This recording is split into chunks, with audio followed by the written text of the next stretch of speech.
بسم اللہ الرحمن الرحیم۔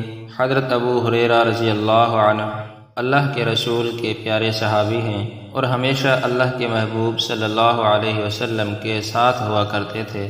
حضرت ابو ہریرہ رضی اللہ عنہ کئی دنوں تک بھوکے رہتے تھے۔ وہ خود اپنا واقعہ بیان فرماتے ہیں کہ ایک دن مجھے بھوک لگی۔ میں بھوک کی وجہ سے اتنا تنگ تھا کہ میں نے سوچا عشاء کی نماز پڑھ کر مسجد نبوی میں بیٹھ جاؤں گا اور کوئی نہ کوئی صحابی آ کر اپنے گھر لے جا کر کھانا کھلا دے گا، کیونکہ حضرت ابو ہریرہ فرماتے ہیں مجھے یقین تھا کہ ان حضرات کو مہمان نوازی کی بہت بہترین عادت ہے۔ کہنے لگے میں بیٹھا ہی تھا تو حضرت ابو بکر صدیق رضی اللہ عنہ تشریف لائے۔ انہوں نے سلام کیا لیکن کھانے کی دعوت نہیں دی۔ حالانکہ حضرت ابو بکر صدیق کی یہ عادت ایسی نہیں تھی، بس میں سمجھ گیا کہ آج ان کے گھر میں بھی کچھ نہیں ہے، ورنہ یہ مجھے ضرور دعوت دیتے۔ حضرت ابو ہریرہ فرماتے ہیں میں ایسے ہی بیٹھا ہوا تھا تو حضرت عمر آئے۔ حضرت عمر فاروق نے بھی سلام کیا اور چلے گئے۔ میں سمجھ گیا کہ آج ان کے گھر میں بھی فاقہ ہے۔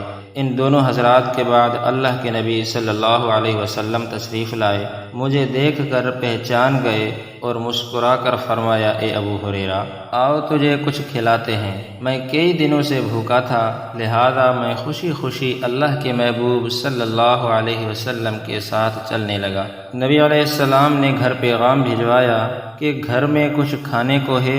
ام المؤمنین نے جواب دیا کھانے کو تو کچھ نہیں ہے، البتہ پینے کے لیے دودھ کا ایک پیالہ پڑا ہوا ہے۔ نبی علیہ السلام نے ارشاد فرمایا چلو وہی دودھ دے دو۔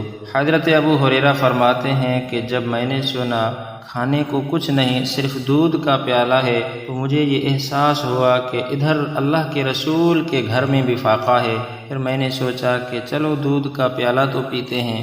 اللہ کی شان، جب وہ دودھ کا پیالہ نبی علیہ السلام کے ہاتھوں میں آیا تو اللہ کے محبوب صلی اللہ علیہ وسلم نے ارشاد فرمایا اے ابو ہریرہ جاؤ اصحاب صفہ کو بلا لاؤ۔ اصحاب صفہ 70 آدمی تھے۔ حضرت ابو ہریرہ فرماتے ہیں کہ میں سوچ میں پڑ گیا اگر میں ان 70 بندوں کو بلاؤں گا تو نبی علیہ السلام یہی ارشاد فرمائیں گے کہ اب تم ان کو دودھ پلاؤ، پھر اس کا مطلب یہ ہے کہ میرا نمبر آخر پر آئے گا، پتہ نہیں آج میرے لیے دودھ بچے گا یا نہیں بچے گا۔ فرماتے ہیں بہرحال میں گیا اور اصحاب صفہ کو بلا لایا۔ جب 70 صحابہ اصحاب صفہ آ گئے تو نبی علیہ السلام نے مجھے ارشاد فرمایا اے ابو ہریرہ ان سب کو دودھ پلاؤ۔ فرماتے ہیں میں نے پیالہ لیا اور ایک صحابی کو پینے کے لیے پیش کیا اور دیکھنے لگا کہ کچھ بچتا ہے یا نہیں۔ جب اس صحابی کا پیٹ بھر گیا تو اس نے پیالہ مجھے واپس دے دیا۔ میں نے دیکھا کہ کوئی خاص کمی نہیں آئی تھی۔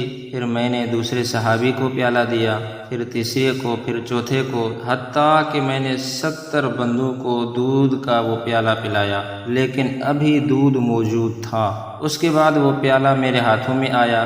نبی علیہ السلام نے ارشاد فرمایا اے ابو ہریرہ اب تو پی لے۔ فرماتے ہیں میں نے خوب سیر ہو کر پیا۔ جب میرا پیٹ بھر گیا اور میں نے بس کر دی تو نبی علیہ السلام نے پھر ارشاد فرمایا اے ابو ہریرہ اور بھی پی لو۔ فرماتے ہیں میں نے اور بھی پیا اور خوب پیٹ بھر گیا۔ اب جب میں نے پیالہ ہٹایا تو اللہ کے محبوب صلی اللہ علیہ وسلم دیکھ کر مسکرائے اور فرمایا ابو ہریرہ تیسری مرتبہ بھی پی لو۔ میں نے پھر پیالہ منہ سے لگا لیا اور اتنا پی لیا کہ مجھے یوں احساس ہوا کہ اب یہ باہر آ جائے گا۔ میں نے کہا اے اللہ کے محبوب اب میرا پیٹ بھر گیا ہے، اب میں کچھ بھی نہیں پی سکتا۔ نبی علیہ السلام مسکرائے اور پھر آپ علیہ السلام نے دودھ کا پیالہ لے کر اس میں سے دودھ نوش فرما لیا اور پھر وہ آخر میں دودھ ختم ہو گیا۔